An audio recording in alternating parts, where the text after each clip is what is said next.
support system they depended on for child care. And tens of thousands of child care workers lost their jobs. In fact, there are 150,000 fewer child care jobs now than there were pre-pandemic. The American Rescue Plan has already allocated funds to states to address the immediate challenge to our economy and of too few child care operations. This is the largest investment in child care since World War II. Today, my administration is releasing guidance to states to help get the funds they need out the door as quickly as possible to allow dramatic expansion and availability of child care in this country. With these funds, states can help hundreds of thousands of providers reopen and stay open and provide safe and healthy learning environments for more than 5 million children. These funds will also allow states to provide over 800,000 families with subsidies to pay for child care. Simply put, it's going to help working parents get back to work. This one-time investment is a real answer to a real problem our economy is facing right now. Well, look, fifth thing we're going to do, we're going to make it clear that anyone collecting unemployment who is offered a suitable job must take the job or lose their unemployment benefits. There are a few COVID-19 related exceptions so that people aren't forced to choose between their basic safety and a paycheck, but otherwise, that's the law. I know there's been a lot of discussion since Friday's report, that people are being paid to stay home rather than go to work. Well, we don't see much evidence of that.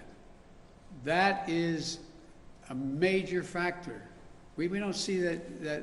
Look, it's easy to say the line has been because of the generous unemployment benefits that it's a major factor in labor shortages. Americans want to work. Americans want to work. As my dad used to say, a job's about a lot more than a paycheck. It's about your dignity, your place in the community, being able to look your kid in the eye and say everything's going to be okay.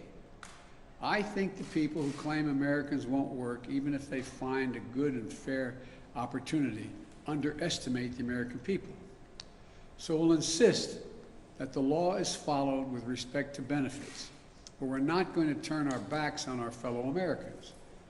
22 million people lost their jobs in this pandemic through no fault of their own.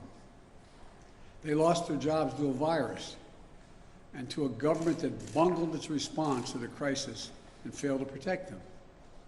We still have 8 million fewer jobs than we did when the pandemic started. And for many of those folks, unemployment benefits are a lifeline.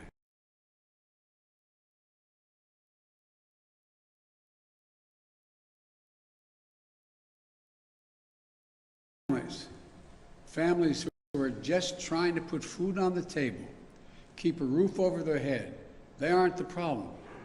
We need to stay focused on the real problems in front of us, beating this pandemic and creating jobs. Again, the law is clear. If you're receiving unemployment benefits and you're offered a suitable job, you can't refuse that job and just keep getting the unemployment benefits. We're also working to overcome all the barriers that may be making it harder for people to get back to work. Child care, getting vaccinated, getting schools open. We're making progress on all these things. And we need others to step up and play a role as well. For example, we need employers to step up in a couple of ways. First, we need them to get help to their people and get them vaccinated. 2 weeks ago, I announced that we will provide a tax credit to employers if they give workers paid time off to get a shot and recover from the effects of the side effects, if there are any. Our economy can't achieve its full potential until we get more people vaccinated. Employers can help that. We also need to recognize that people will come back to work if they're paid a decent wage. The last Congress, before I became president, gave businesses over $1.4 trillion in COVID relief. Congress may have approved that money, but let's be clear, the money came from the American people, and it went from the American people to American businesses, many of them big businesses, to help them get through this pandemic and keep their doors open. I'm not questioning it. It was the right thing to do. But my expectation is that as our economy comes back, these companies will provide fair wages and safe work environments.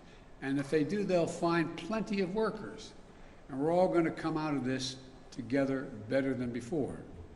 So we need to stay focused on creating jobs and beating this pandemic today and building back better for tomorrow.